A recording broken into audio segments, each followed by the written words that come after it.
from the Ticats Audio Network, this is Morreale and Hitch. Good morning, Rob. Good morning, Butko. Michael. Butko's not speaking. I got a headache today. This is going to be a bad day. You may have to carry the show, which automatically means this might not go well. No. This might not go well at all. I don't even think we should have the show. Ryan Donnelly's on. You already gave it away. We already gave away our special guest. Nobody heard it. Fine. No one's paying attention. He's not special. Not special. Not special. I was looking up. I'll wait till he gets on.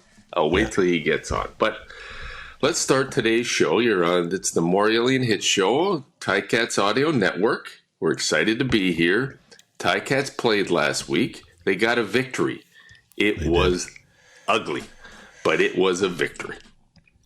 Yes, and we usually do start with this. And, Bo Levi, first game back, 347 yards passing. It looked so nice, seamless passes, boom, boom, boom. Defense played decent. I think they only had 270 total, but again, I think with the D with that young quarterback in Ottawa, Crum. I think is that Crum. He's a runner, right? So he just knows how to do that. Contain. Yeah, they were spying him and all their stuff. Oh yeah, but it was ugly. But you know what? Who cares? If 16, who cares? They won, but then there's some bad news again at the end. I know. But before we get to the very end with Bo, there was a really good defensive play. Speaking of that defense, a great defensive play with Crum, the Ottawa quarterback, looking to basically win the game, right? They got, 20 seconds left. They go for it on third down, gets picked. They drop the end. Nice pick. Well done. They get the ball back, setting the table. All they got to do is kneel down and go. But it's tight because they're at, the 2-yard line. So it's tight. It's not one of your traditional kneel downs and maybe you give up a safety and then the other team gets the ball. So they had to run the ball. Bo Levi, normal, typical quarterback sneak, gets twisted up on the ankle. Yeah, horrible. Bad. And I don't know the extent of it. No, me neither. He's on the, what do they call it? The extension. 6 game. 6 game. So, but having said that, I mean, and again, I'm not, we can say whatever we want. I don't know. I heard it was broken. It's probably better if it's broken. Oh, right? Yeah. Probably heals better. Because heals better than your ligaments in your, I don't know what, lower leg. I have no idea. Upper ankle, lower leg. I don't know. We did listen. But what did we have? We were like skin and bones down there. You and I. Oh my God. Skin and bones. Mine would snap off and you can use it as a tee. But I feel awful for him. I feel awful for the organization. Never mind. The hype, bringing him in. And again, the season's not over, Mike. I'm jumping around a little bit, but the season's not over because I'm looking at the East at Toronto at 6-0, right? 6-0. When was the last time you could say the Argos were 6-0? 1936, I think I saw something. And they were playing rugby. Last time. Yeah. They were playing rugby back then. Can you believe it? But what is this? That tells me that there's been so much parity in the league that no team has gone 6-0 in 90 years. That's crazy. Winnipeg didn't do that. Well, they may have. We're speaking about Toronto specifically, but still. Yeah. But that's a lot of, I would have thought there'd be many teams that started off on a run like that, but I guess not. So we're getting back to talking to Bo and then how many games are left. There's still, put it this way. We talk every week about, the Cats when they're down, they're 1-3, and then they're battled back. Now they're 3-4. I think they're 3-4. Yeah, Montreal is 3-3. That's right. They're a big game behind. But anyways, so I'm looking at the East right now, and Ottawa is 3-4, Hamilton 3-4, Montreal 3-3, and 6-0. So I'm thinking this. How about this one? So Winnipeg, they're in second. I think they're 5-2. BC's 6-1. Blah blah blah. But Saskatchewan's 3-4 as well. Could this be done? Could the East cross over to the West if they have a better record than the third? Oh, yeah. They can. It's just never happened. Never happened. Because the East has been horrible. Comparatively speaking, the East has not been as good No. And the West has usually moved over. But I don't think there's ever been, in my recollection, the East going the other way. The very first time this happened, I won't forget it because I think it was 1990. Oh, when was it? 97 is when the first crossover happened. I can remember. Remember they had to move back in Montreal from the Big O to McGill Stadium. They played that random game because of a U2 concert. I remember it because I was at that game. I was there. And Trevor Shaw was playing for BC, and BC came over to play Montreal. And that's why I remember that, I think, being the very first one. But I don't recall there ever being an East to West. No. I don't think so. No, never. Because since then, anyways. We have 4 teams, they have 5. So you would never think that could be really possible. So, but I'm thinking on the scenario, even Calgary 2-5 and Edmonton, forget about them 0-8. But if Saskatchewan and Calgary keep losing games all the time, and our bottom, Ottawa and Hamilton keep winning, there could be a crossover. I know. Right? It's crazy. Anyways, I don't think. Speaking of Edmonton, my God. Jarius Jackson just was promoted to the offensive coordinator. Yeah, well, who else are you going to bring? You can't pay to bring anybody new in, so you just reshuffle the deck of the same coaches. He's got to go. It's bad. They owe him for what? I think it's a couple-year contract. I think it's almost a 4-year. He's getting paid. Oh, yeah, he's getting paid. He's got the GM duties and the coach's duties. Yeah, he's getting paid. And I don't know, I told this, I think it was the last show I was talking about it as well. I'm not people talk highly. I don't know, and I'll never, ever talk negative about someone. I just don't like I don't like the way he does interviews. I don't like the way, I know he's a straight-up guy and blah, blah, blah. He's not like a straight-up Don Southern. Don Southern could have fun. You could see Donnie could laugh. Jones is not warm and fuzzy. You don't see that side of it, and maybe Maybe that's part of his. Maybe it's the shtick. I don't know. I don't like the way he does things. He looks like players are scared. They're scared to make mistakes. He comes off and he's red and yelling. I'm like, whew. You don't want to play for a guy like that. That's tough. That's tough. He learned from Don Matthews, but Don was a different. So I've never been coached by Chris Jones. I've been coached by Don Matthews, and he was incredible. To the public, he was a pain in the neck, and to the media. But to the players, he was awesome. I just don't know if there's a love affair there with the players and what's going on. It can't be. I don't care who your coach is. When you go and whatever, it's bad. You're breaking records.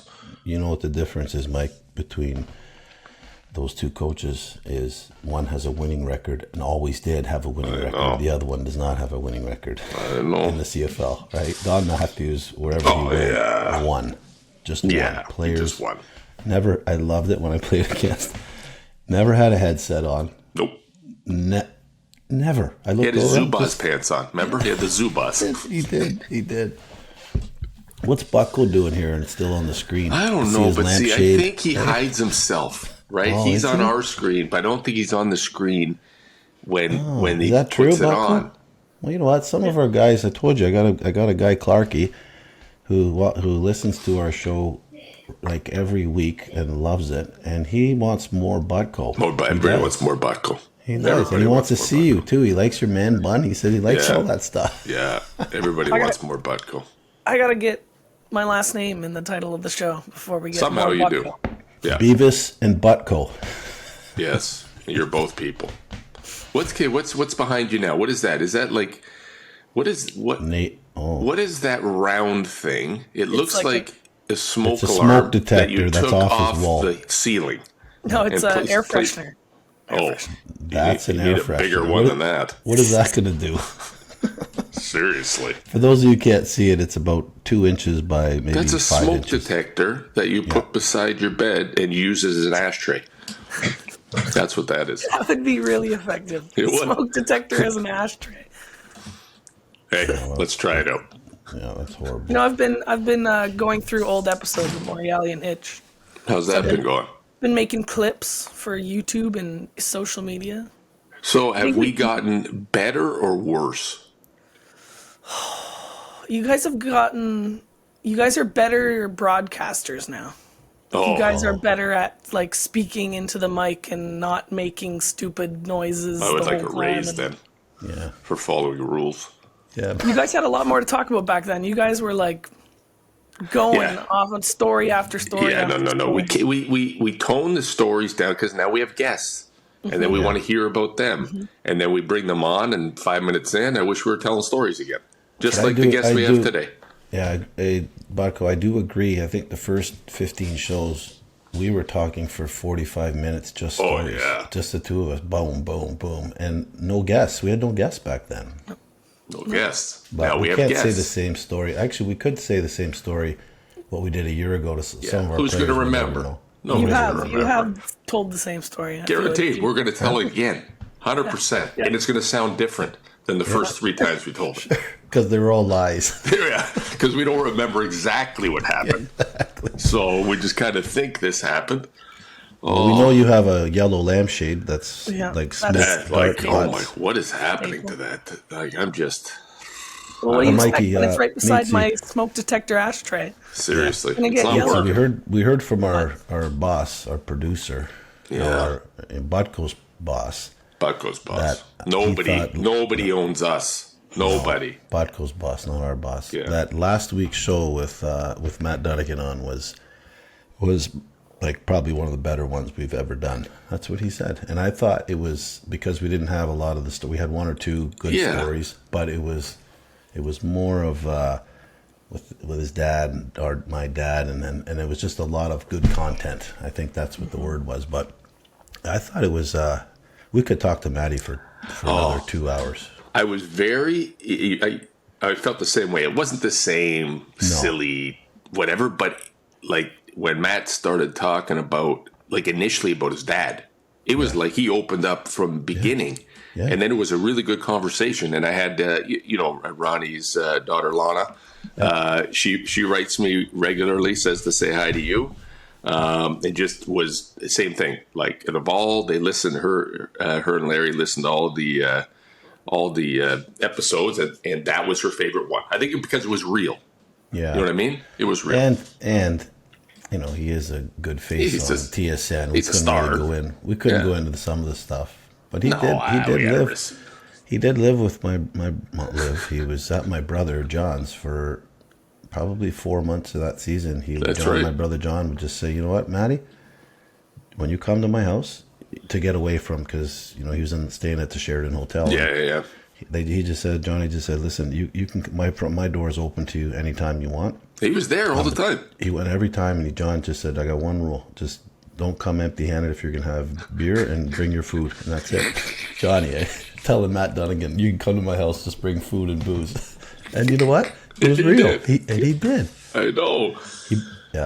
So, anyways, that was good. He had I guess he had a little safe haven spot to go to. My brother lived just off of Selkirk at the traffic circle there. I remember. He went. He was there for a couple months and just go in the basement and watch TV. That was after he got hurt, right? After he got hurt. Yeah, that's right. So, that was kind of his safe place. My brother still talks about it, Johnny. Oh, guarantee he does.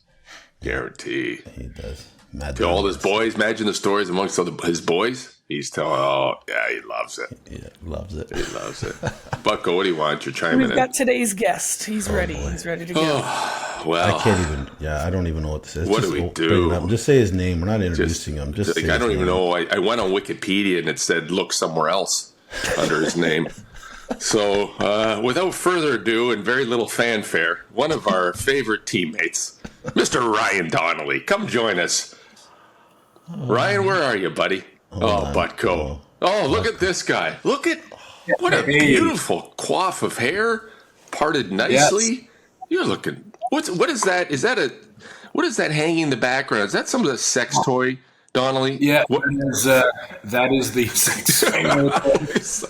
The chair. The bench press I don't use anymore. Yeah, that's all the stuff. Like deadlifts here, my kids use and I don't. No. And bike I don't. I don't know if I could bench what's on the bar right now, but it looks good. That's just the bar. There's nothing on the bar. That's what I'm saying. I'm not sure I can do that right now. So listen, let's talk. Everybody, we've got everybody, meaning hardly anyone. Yeah. We have with us Ryan Donnelly. Ryan, longtime Ticat, and I totally forgot you went to the Bombers after for like a year or two. It was 3, 09 to 11. We will get lots of stuff wrong here, and I hope you understand, because we weren't paying attention, Rob and I, for all the time that we likely played together. No. Yeah, well, they told me, I was like, what do we what do any topics? They're like, no, it's just in their heads. I was like, wow, guys, Not a lot. This is going on. So basically, it's whatever they think of it on the. It's been successful, at least we think. Yeah, we're still on. They still bring us back every week for some reason. Yeah. So Ryan, Rob, please. So before we get into everything, what are you doing now besides bringing 3 ringers into the Ticat alumni tournament, winning every year, and you love winning. You got 2 guys that are coming in that are better than scratch golfers coming in. This is every year. And Brian, what were you guys all minus 18? What were you guys all were minus 4? It's not how good of a golfer you are in a 4 and a scramble. It's how good the guys you bring. So I joined a golf league, and these are high school buddies. Nice. But I'll give you a funny story. We were golfing in the Argo alumni tournament, and so I'm like, we're not doing well in this one. We got Pete Diakowski, not good. Not happening. Ray Marius, decent golfer. Ray and I are probably the same. We'll hit one out of every 4. Yeah. And then we got Mike Morreale. We're like, we're going to have a lot of fun. We're going to drink a lot of beers. Well, it starts to drizzle. It drizzled. It drizzled. So on the way to Georgetown, I get a text. Yeah, man. Mike was like, I don't think I can do it. It was drizzling, Rob. My hair in the rain. I can't do it. So we get there.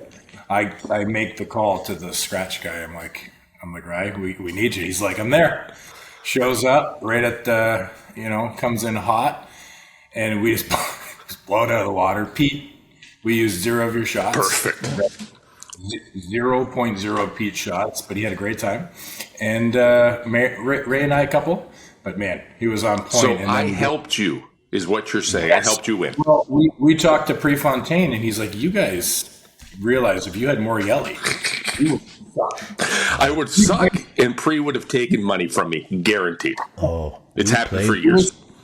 He was telling me that you were on a hole. He's like, I was golfing with Mike, and he shoots like a hole-in-one. Yep. And he the next hole, he hits it in the bushes, and Prefontaine goes, Mike, that wasn't the ball. You got a hole-in-one. And he goes, and the club, which I tossed into the woods. The club, he's like, somewhere in there's an 8-iron. Ryan, you have to understand, Mike, he still has the Callaway driver offset, that piece of crap driver. Oh, it looks like a bologna sandwich. It's this thing. Yeah. And he uses like still top flight Slazenger's balls. Like, he doesn't care. He just goes and turns, and remember he used to aim like, oh my God, south to hit it west. Yeah, honestly, God, and he'd do it. Like, he's got, but Mike, I have to. No, I can hit it now. You can hit it. I just don't care. I know. It doesn't, like, you know what I mean? It's just like a lot of work to give a shit about. Yeah, that's it. So if my hair is going to get wet, and I just finished doing it this morning, I may have to pack it in. Yeah, as you know. I agree. Looks good. But you're welcome, because you ended up winning because I wasn't there, because of my smart decision to allow you to play without me. Exactly. So I've won the Ticat one, which I run, which isn't the best optics, but hey, it is what it is. And, so 3-time defending alumni champion for golf tournaments. That's what I do. Yeah. That's what I do. So I literally did look at your Wikipedia. I did, because I'm like, Donnelly. I remember him. Did I play with Ryan Donnelly? No, that's not why I looked. But I knew you were a local kid. You grew up in St. Catharines. But then I clicked on it, said you went to high school, and I clicked it, and it sent me to a high school in Winnipeg. Yep. You went to high school in Winnipeg? I did, yeah. We went a lot of places. So I grew up in Niagara-on-the-Lake, St. Catharines, and then we went a lot of places. My dad was an engineer, so we traveled a lot for his work. So he became better at his job, and they were like, we're going to send you places, and you're going to fix stuff. So we went out to Newfoundland for a year. Now we were there for a year. My brother was born there. I was about 2-3. It's almost like we came back to Niagara-on-the-Lake. When we came back to Niagara-on-the-Lake, I did kindergarten, and I think we went to Winnipeg next. No, we went to India. We went to the Himalayas. Yeah, we were in India for 4 years. Top of a Himalaya, like literally clouds in my living room every single morning. Like, what was he fixing? Yeah, what was he fixing? It was dams and electricity, and they were getting more to the whole grid up there. So New Delhi was just, we go there, it's like a metropolis. It's beautiful. But in the Himalaya, we were in a town called Dalhousie, went to a school with nuns. Used to that explains it. From the nuns in 1985, it was pretty rigorous. Oh, I remember spelling things wrong and getting the ruler across my hands, and I still have scars from getting whacked. I'm like, I'm just a spelling mistake. But we were there for 4 years. We came back to Niagara-on-the-Lake, and they were like, you know what? We have a great job opportunity in Winnipeg. Until grade 10, I went out there, never played a lick of football, came back, and I was playing volleyball in grade 11. Really? Went to Niagara-on-the-Lake, never played football, never played hockey, never played lacrosse. And I remember the guys, I still to this day, remember being a really good volleyball player playing in Winnipeg, coming over, and I remember the guys just like you two, like coming through, like doing this stuff at me during the gym, just in my like face. You guys. Yeah, like you guys. Like they would Rob and Mike me, be like, hey, nice serve. Like really good fun. And the whole team would walk by in the gym, coming outside and go by the court, and every single dude. Yeah. So, you know what it says? Like, The instigators. yeah, it's like, okay, guys. Grade 12, I was like, I'd like to play. And I went out there and I just... Awesome. Crushed. Yeah, and I remember breaking a kid's arm one time. Like, I was a skinny little kid, but I was just aggressive. And they're like, okay, linebacker, tight end. And that was all she wrote. I went to Greg Marshall's office in McMaster. I was like, I'd like to play. Oh, so you didn't even get recruited. You kind of went to him. I just walked in his office with my dad and I was like, hey, I'd like to play. He goes to me, and I remember this. He goes, well, my dad's like sitting right beside me. You got a good frame. And it was like 6'6", 200.0 pounds. He goes, Greg, he 100% remembers this. Like, well, it's a good frame. And then I just went in, and it was a receiver, and then he's like, you suck at running, and then he made the tight end. He's like, well, it's okay. And then he made a left tackle first year. Where do you think, if you didn't stick at left tackle, what literally was the next position for you to try? Would it have been like kicker? No. I used to punt in high school. No, I got really poor flexibility. It would probably be, like, I would have probably been a tight end, but I was just like, you know, when you're just medium at everything. Yes. I don't know what that feels like. Obviously. But anyways, I came across the middle trying to catch like this. He was like, "This is not good." But my blocking was okay. So probably did the blocking package tight end for like third down. That would be about it. Because I was just aggressive, and the rest of it was. But it worked out. It all worked out. Yes. What'd you end up playing? You must have played just shy of 10 years, no? Yeah, just shy of 10 years. Yeah. That's a heck of a career. Yeah, and then I just had the knee injury in Winnipeg. You probably could have played one or two more, but you know what happens when you play past when your body tells you. I don't know about that either. No. Yeah. So for everybody, my body was gone from 23, so I don't know what happened. Yeah. For all of our listeners who aren't watching this right now, we are talking with Ryan Donnelly, longtime friend, awesome football player, awesome locker room guy. And we won't get into some of the antics. We can't. I want to so bad. We can't. I want to. You know, but there's a few things maybe later on we can bring up. But Ryan, your first year, we have to ask, when you came into Hamilton, what did you think about the team, us? What was your, a lot of people we asked this to, and like, what was your first? Because you're local, we call you a local kid because you might as well have been from Hamilton because you fit in right from day one. But even though we crushed you a little bit sometimes, but it was good. But what did you think of not only the city, but the players when you first came in and give a little. What year was that? 2001 or 2? Can't remember. 2001 was Brock University training camp. Yeah. Like, I had a lot of respect for all the guys who were, obviously watching them, going to all the games, playing at Mac, so I was a local guy. But, it was you were like a little bit in awe. It was like Dana McManus. I remember like my first one-on-one going against Joe Montford. Oof. Yeah, Crim like a side story, Krim Grant is the first or our first pick. Yeah. Maybe third overall, something like that. And I remember Krim, I was just owning him. And he was coming off the edge in one-on-ones, and I was just like, ha-ha! And I felt really good. I was like, I'm making this team. And Big Swole, I'm playing left tackle, and he comes up and he goes to Krim for his second Step aside, son. He goes, and I was like, I couldn't believe it was Joe Walker. I was like, frick, man. Like, and it probably was just me and like a little bit starstruck from Joe. And I was just like, I touched him with this. He spun, and I punched. I remember I probably closed my eyes because I thought he was coming at me. And I told Joe this when he went into the Wall of Honor. I was like, I touched you with my pinky finger. And then he sacks the quarterback. I look back and I watched it in film. It was so quick and stuff like that. And it was just like he walked back and he was looking at me. Oh, yeah. And I asked him after, I was like, Joe, can you never go against me again? Yeah. He just had to show. He just had to show you. Yeah, but one of the things it was the locker room. It wasn't it was the team. You know, we had the team of the bones of a Grey Cup champion team there.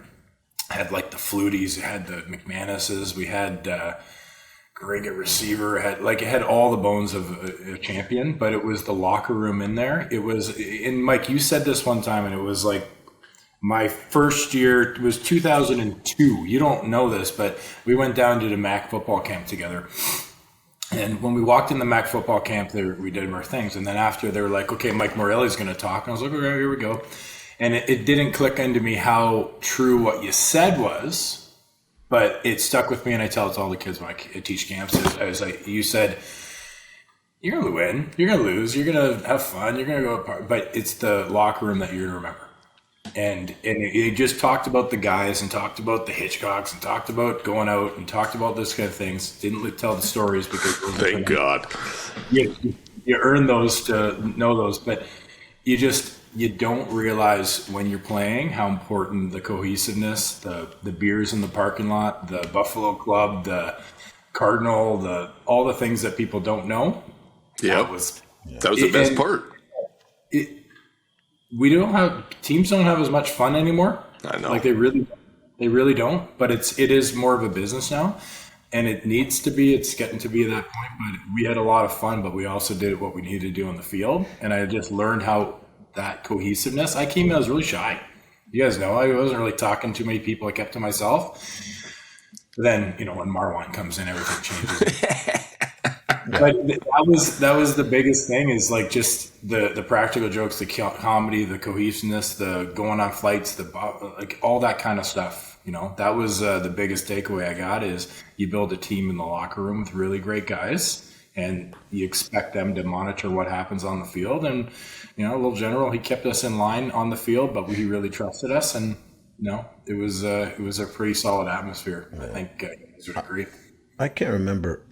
It's been a long time ago, but I can't remember if it was 2000, year after we won the cup, or in 2001 when we were in Winnipeg in the playoffs, and we went for it on third down, and he did a sneak, and it was on. We had Dwayne Ford on the sidelines. That was 2001, wasn't it? Yeah, and we had a shot. Like I thought that team, right? That team was. I still to this day that haunts me. That whole thing. Oh, like I love Danny. My God, love him to death, but. Come on, like Danny didn't want to sneak the ball. Sneak, yeah. He didn't want to do any of that. I think we went 3 times. He snuck it. Oh, Ryan, that play still haunts me. It kills him. We were going to we could have went again. Yeah, could have. I think Mac was playing. They Manitoba. Played. That's right. The day before, when we were warming up, and that's when we saw the Manitoba guys run out, who looked like they were 35 years old. Oh yeah, Scott Coe and all them. I'm like, what the hell? I was playing. So I got released that year in 2001 to go back for my last year. I was watching that game. Yeah. I was right there. And I remember playing against Manitoba and make the joke, like we were all 19. I was like 19 as 8, whatever. And I look on the sidelines and the game, and these guys got full beards and stuff like that. And I look on the sidelines, like, go Dad. And I'm like, what's the rules? What's the rule? Eligibility here, and we're playing against these guys and stuff like that. But I remember playing. I was right against Israel and Donnelly. That whole game. Yeah, he was always played. I was like left guard. I'm like, can you play field switch? Isn't he the UFC fighter now? Oh no, that's the other guy. No, he was the Bears for a while, but yeah, really good player. I mean, you had a great career in the CFL. You had a great career at Mac. You didn't start till late. Now that we know, you lived in India, for God's sakes. Had no idea. Known you for forever. No. But your time, so you spent a lot of time at Mac, a lot of success. I spent a lot of time at Mac. Did not have much team success there. But you were under Greg Marshall. These are the only trophies I got that you don't got. This is true, buddy. This is true. And I lived through you, my friend. I lived through you. But you were coached by obviously Greg Marshall, a legend, and then Greg became our coach. What was that like for you? Because from the outside, Greg never coached me. I was very fond of Greg. I knew he was tough as balls, and I knew his brother Greg and his brother Blake, and I knew who Greg Marshall was. I didn't know who he was as a coach because I didn't have him. But when he came to coach us, I really enjoyed my time with Greg. Greg really wanted the best for us, wanted to give us everything we had. But boy, was he tough on some of the young kids you and Kojo and Rankin and some of the other guys that he had coached. And I was like, oh my God. Yeah. What was that experience like for you going from university to the pros? And now you've made it to the pros, and then your university coach comes in and gives you a beating again, like you're back in university. Yeah, Greg was always great with me.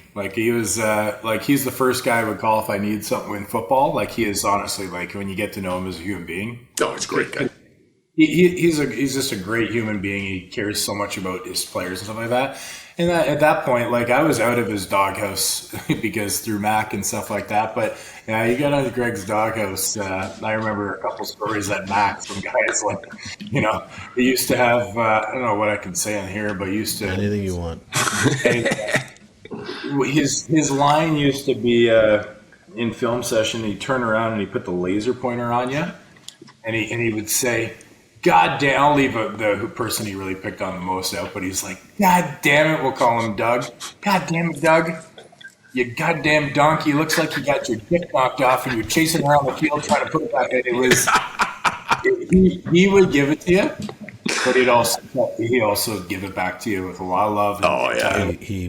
But I think in the pros and some of the guys weren't able to adapt. We had a locker room there, and we tried to set the culture right away, and I think there was a lot of resistance to that. But he had good intentions. Yeah, great intentions. Yeah. Oh, yeah. Look at what he does, his track record and stuff like that. I was pleasantly surprised. I think, my honest truth, I think he was let down by his assistant coaches when he was in Hamilton. I don't think they were the right guys for him. But he came. He wanted us to have everything we needed. I love that. He was a great players coach in that respect. Yeah. That's what I remember about him. I mean, I've known him for years, but he came in, and I think it was and we've talked about this way back, Mike, too. And when you come in and you're coaching, university kids, and they are. I mean, they're kids, and even rookies in the league are still basically kids when they're coming in, right? They're young men. But when he came in, I'll never forget it. He was, and I love him. He was treating some guys kind of the same way he was treating the university guys at camp. And some guys from I have to say in the U.S., but they didn't want to buy in on that.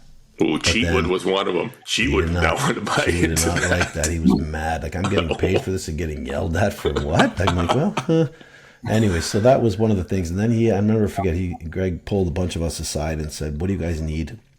I need your help. Not helping as in coaching or anything, just I need your help with the locker room. Want to make things, as you said, Mike, make it like you guys have had it before in the past when you were successful. So we did. And the record, you're right, Mike, the record didn't reflect on how good of a coach he was. I just think his assistants, you're right, just didn't support him enough to be successful. But how long did was he 2 years with us? Or I think the third year he got let go. I think he was there 2 full years, if I'm not mistaken.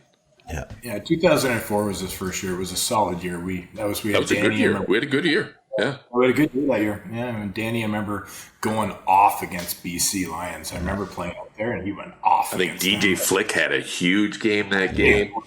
Oh, man, DJ Flick's great dude. Then you know who ruined everything? You know who ruined everything? Who? Cavis Reed. Well, that's why he got the Gatorade dumped on him. That's right. He ruined it all. Listen, I got to figure this, Donnelly. I don't know how to figure this out, but you were there, lived it with us. The infamous Kojo Aidu loofah experiment. Do you remember this? When he... Now, I don't know if anybody... I have to paint the picture. Yeah. Kojo Aidu, was he a Heck Creighton winner? He was damn near close if he wasn't. Heck Creighton winner at McMaster, like one of the best running backs ever. Him and Jesse, I mean, top two, right? To ever play in the CIS, for God's sakes. Or whatever the hell it was called. Yeah. And when Kojo came to us, Kojo was hilarious. And Kojo used to go into the shower and used to have this thing. It looked like, you ever buy like melons at the grocery store and they come in a big box? And in between the melons is this like mesh type material. He used that as a loofah. Yeah. That's the stuff he had. And then he had this scam going that he could sell these loofahs, which is really a piece of mesh that he imported from, I don't know, Fortino's. And he was making buck selling. We were all using these stupid, I don't know what the hell happened. Was Kojo like that in university, or what was he doing? He's a businessman at heart. Right. First of all, love the Kojo I do. Like, couldn't say more great things about him. He's awesome. And I do remember the loofah. It was sandpaper. Yes. It was like if you're gonna make concrete and you wanted the mesh. You want to keep it all together. Well, yeah, he comes with these big things, and he probably bought them for like a nickel from China. And he cuts them into squares, and he gives us this big for like $10. And I remember back then, and I'm scraping off my skin. I got sunburn, and all my skin's coming. I'm like, holy jump! Everyone seemed to like it, and I remember having an argument with George Hudson about this, and Georgie's. I'm like, screw this. I threw it out. He's like, what are you throwing out your loofah? I'm like, listen, man, I'm going to go back to my thing from Shoppers. The puff. Okay? I'm going back to my puff because I have sensitive skin.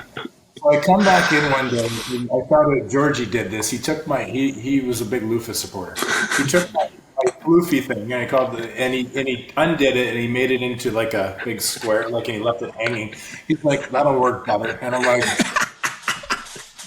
and I remember some rookie, I don't even know who it was. I'm like, oh yeah, George, because obviously you got to get him back. I took a stapler and I took his loofah and I stapled it together and put a string and I hung it on his thing. But Georgie, he was laughing. But this is what was going on in the locker room. Yeah. We were in the showers with a guy that was hawking sandpaper loofahs. Yeah. And we were winning games. How? Yeah. How did this happen? I think he came in, he was making 32.5 was his contract, so he thought he better make some money on the side. But you had to do something. Kojo, if you're listening, I know you use your loofah religiously every day, but you know where I had that loofah a few times when we were in the locker room. Just letting you know that now if you're listening, my friend. Oh, I love the Mac guys because I loved you, and I obviously felt like I had something in common with you guys, right? You and Kojo and Rankin and Fab Felice. So we had Fab Felice was our mule for years. Yeah. He was our mule. Yeah. Unbeknownst to him, we were stashing stuff in his travel bag when he didn't know.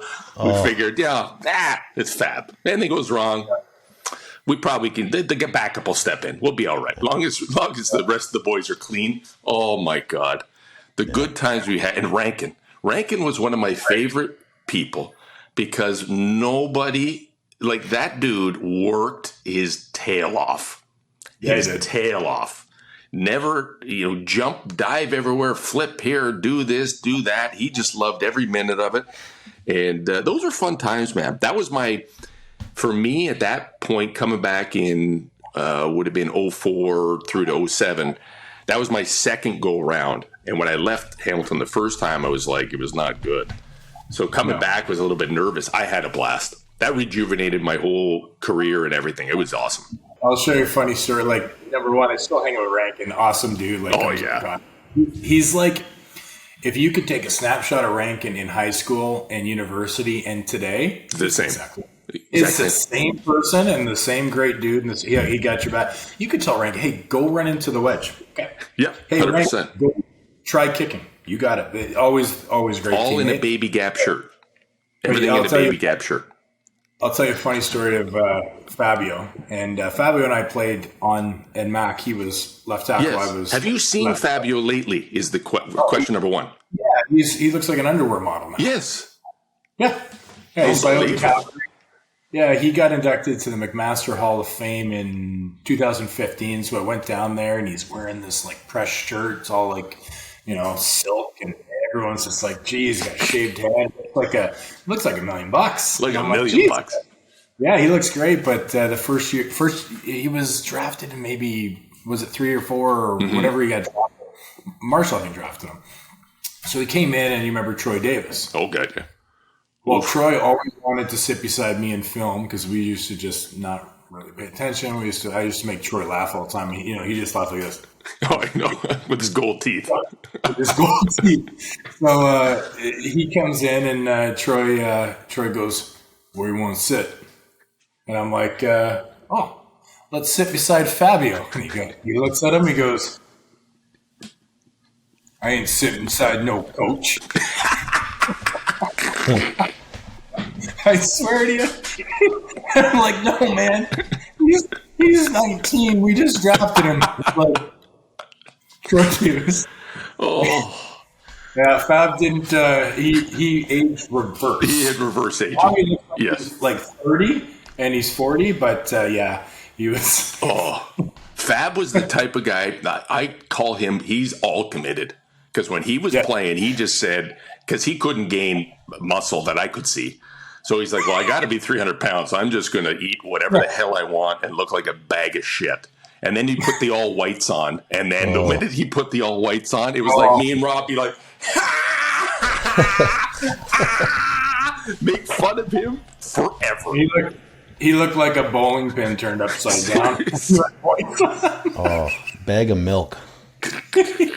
Merman in film. I was like, at the time it was really funny, but right now I was like, I don't know if you can get away with saying that. We're watching film, and Merman, number one, he slept during film. Oh, and he would rewind. I don't know if you guys were ever in there. And sometimes, like Hudson and Marwan and I would just be watching with Dykowski, and he'd rewind a play. And it would go 1, 2, and it would be like on a rewind, like we wouldn't even see. And we're trying to figure out what he's seeing. So we're giving it a good 2 minutes, and we realize he's just asleep. And he was just twitching from all the dip that he was dipping on himself. Like, okay, I'm not gonna get in trouble, so I'm just gonna let this go. But yeah, there was times where like Jonathan Woodard is he's like brand new. He's like, what the hell's going on? But Merman's just this is a coach, by the way, for those that don't know. Merman's a coach. Yeah, Merman was the coach. Merman, it's hard to explain Merman other than he was like a cartoon figure. Like he was a cartoon character. There was nobody like him.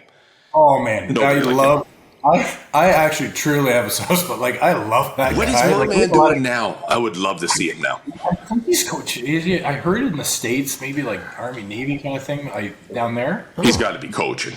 He's a lifer. Look at that one up. But no, he was just. I love him, but I hit him with the ball snapping one time on the side trying to warm up, and he comes over to me and I hit him, and like I'm warming up and I'm trying to do my long snapping because I got a stick, right? More you can do, and I hit him in the side of the head. Launched it, like on the sidelines warming up. We're just watching team, and I'm practicing, and the punter goes over to get the ball, and Merman goes, "Who's got that?" And he goes, "Donnelly, you like it here? You do that again, and you're not going to be here." And he just walks away. I was like, okay. Hey. Meanwhile, Merman had zero control over anything. No decision-making powers at all. None. Nothing. He doesn't get hit in the head with the ball. He knows that's the one thing you don't go there. But yeah, clocked him pretty good. But he goes to Fab. The story is he's rewinding it. Yeah. Go. And he goes, "God damn it, police!" And he pauses practice film. Police is in his stance with his butt. your ass looks like 20 pounds of shoot up bubble gum. And we were like, this is actually what happens in a line film room. It was that's the most PG thing I could say that happened. But it was pretty intense. Like your skin had to be that loofah sandpaper to get through one session in 2001 to 2005 or 6. It was go time, yeah. You know, we thought, Mike, this show would be about 28 minutes because we wouldn't have too much to say to Ryan, but this is actually pretty good. Oh, we haven't asked him any questions. Like, Ryan heads up the head of the alumni now, right? Yeah. And Presidente. There's your plug right there for that. Actually, you know what we just heard about? I just want to bring it up because we're all here. Our good friend Darren Flutie's going into the Wall of Honor. Yeah. The game's on the 17th, if I'm not mistaken, correct? August 17th. There's an event on the 16th that we're all going to, I hope. And I'm just curious what the alumni – I know the alumni is always involved in that, obviously, and maybe you want to give us a little plug while we got you. Yeah, so we're still – like obviously the alumni is just to get guys together. You know, the camaraderie we had in that parking lot, we try to do that as much as we can. We're still working on getting Mike Morreale to an event. That'll be tough. Yeah, it's tough if it's raining and stuff. But we do that. But the biggest thing, like everyone should know, is the alumni number one mission is we all know, like when we're done playing football, sometimes we get into a career, sometimes we don't. Sometimes we have some injuries that we'll take care of guys, and we have like 3 tiers of support, and it's the support fund. I got this together with the guys a couple years ago, and there's a bunch of guys that we've led support. We've got them housing. We've helped them get out of like some addiction centers. We've surgeries, supporting wives that are losing their businesses. So it's a really great thing that we are raising money for. Our golf tournament, we're raising money just exclusively to fund that. So we're trying to get a big bankroll. And some of the things that we're working on is looking at a scholarship award, and this is something we're looking for next September. It's in preliminary talks. We're looking for a sponsor, but we're going to fundraise for it, is a high school athlete going into university football, giving a scholarship award at September 1st Labor Day game, and we pick somebody that would be best suited. And that's what we're also always looking for, just fundraising initiatives, support, and stuff like that. So those are the 2 big main reasons we do it, and obviously just to get together and No, you've done a great job. I likely have to pay my membership fee at some point. I'm sure I have not. So whoever handles that, tell them to reach out to me. I thought I paid 5 years. Yeah, we should get you guys the 25-year membership. We don't have to At least you'll get your money. Yeah. 1 year to the next, who knows?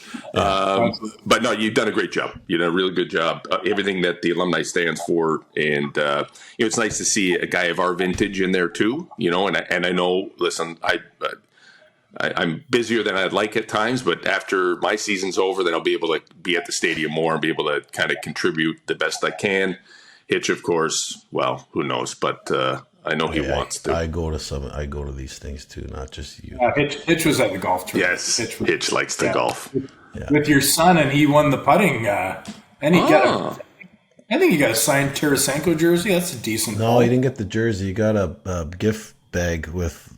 I don't know. Was this something? One of the guys switched it with him. He's like, he didn't want to switch it. He didn't want to switch it, but the guy just said, "You're taking the gift basket with like clovers and stuff." The signed Tarasenko jersey was his rookie year too. So that's. Anyways, but so Mike, I guess we didn't really answer the plug for Flutie on that day. But what is going on, Ryan? I know there's only a certain amount of spots open for this one night. On the 16th. I don't know if you want to mention it because there's only like 100 spots. Yeah, like if there's anybody listening that does want to help, the money that we're raising that night is just strictly going to be a silent auction. Yeah. So if you do have anything you want to plug your business, you want to donate, you can go to HTCAA. You can just .ca. You can just email our manager, and anything that you could donate, 100% of the proceeds are going to go to the support fund. Yeah. But the tickets are just going to be alumni, and it's going to be Darren and his teammates. It's going to be more of a invite only at this event. Yeah. Most Wall of Honor dinners would be up at Carmen's or the stadium. It would be open. We're talking 400, 500, 600 people. This event, we're bringing Darren in, and it's I got links for you guys to fill out. I'll actually text you after the call is you just do I did already. Oh, you did yours. I did it when I sent it to you and Greg. I got the wrong text number for you, Mike. I'm getting some guy that says stop texting me, so I got to get your number. Yeah, you got the 2616 number or something. Yeah, we're gonna send out. We're taking care of everything. It's all paid for. Just show up with a guest, and it should be a great night for Darren and awesome. Danny's. That's Wednesday night, right? Wednesday the 16th? Whatever the day. Yeah, I'm actually I'm flying home early. I had a trip plans. I've got our championships in Vancouver. I was going to stay an extra week. I'm going to fly home early because I can't miss it. I got to be there with the boys. That goes back to the whole thing, Brian, you were saying. That's the most important because nobody wants to get their shit kicked out of them anymore, any of that stuff. But the guy, like seeing Darren last year was a big thrill for me because Darren has not been around for like 20-something years, right? No, yeah. And I think they finally said, holy crap, we got him up once. Let's try to get him back next year because we may never have a chance after this. Yeah. So well done. Well done. That was the thought. Like, you know what? We got him in the mindset of like getting on a plane. Let's do it again. Yeah, you have to. Strike while the iron's hot. Yeah, so like Pascal Charon just confirmed. You haven't seen him for a while. Yeah, I just talked to Carl Coulter, and he's a go. Absolutely. So, he's back in Hamilton, by the way. Is he? I know he comes here a lot. He was dating a gal here or something. I gotta say, I believe he is. I'm 99% sure. Yes. So well, we never know. We had this email chain was going for years with our group, and we had an email on there, and we did not know who it was from. No. What was Cooler's email? Remember it? Lamont. Oh, the Lamont. Carl Lamont. Nobody knew who Carl Lamont is. We're like, who's this guy? I thought was this an attorney? Because Lamont. It's like Coolers. Yeah, I'm Carl Lamont. Why? Because I just decided to change the name. I said, oh, are you still Coulter? Yeah, I'm still Coulter, but I'm going by Lamont on the email. Oh, my God. Hey, you got to hide, from the feds. You got to hide from the feds. Yeah. That's what happens. Well, listen, we could do this for a lot longer. I can't believe we've gone this far. I know. This is great. We'll have to do it again. Ryan, you're doing a great job, bud. It's great seeing you again. We'll see you on the 16th for sure. And we hope everybody comes out on the 17th to celebrate Flutes getting up on the wall. Well deserved. He joins our buddy Rob. And Rob, you got your hand up there. What do you want to talk about? Ryan, I just want to make sure that I know you said it earlier, but if I'm not signed in, I know I did, but just let us all know again. Just send us a quick one so we can get on that. Whatever that is. You're the guy. You're the good guy. No idea. I'll sick Mike McCarthy on you. Oh, he's tattoo. Tattoo. You guys aren't signed up for them. I'll get you. I think I am, but send it to Mike because he needs to do it. He's all over. Whatever it is, send it to me. We'll figure it out. We're gonna get you. Like I'm gonna look at the 20-year membership. Yeah, please do. Lifetime membership. $5 a year. We're in. Yeah, we got it. You guys are making nothing, so That's right. Okay, you hang on here. We got to get you wrapped up. But that's it. For myself, for Rob Hitchcock, Ryan Donnelly, this is the Morreale and Hitch podcast on the Ticats Audio Network. Go Cats Go, and we'll see you soon. Hey, boys. That's another episode of Morreale and Hitch on the Ticats Audio Network. Have a question or a comment for them? Email us at mnh@ticats.ca. That's MANDH@ticats.ca.